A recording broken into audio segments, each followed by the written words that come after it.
County in north central Maryland, northern Montgomery County in central Maryland, southern Washington County in north central Maryland, northeastern Clark County in northwest Virginia, Jefferson County in the Panhandle of West Virginia, southern Berkeley County in the Panhandle of West Virginia, northern Loudoun County in northern Virginia, until 8:45 p.m. At 8:04 p.m., National Weather Service Doppler radar indicated a line of severe thunderstorms capable of producing damaging winds in excess of 60 miles per hour.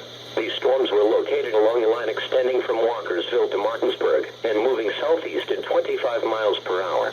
Locations impacted include Frederick, Braddock Heights, Ballinger Creek, New Market, Brunswick, Ranson, Charlestown, Green Valley, Nearsville, Point of Rocks. This is a dangerous storm. If you are in its path, move indoors to a sturdy building and stay away from windows. When it is safe to do so, report severe weather to local law enforcement or to the National Weather Service.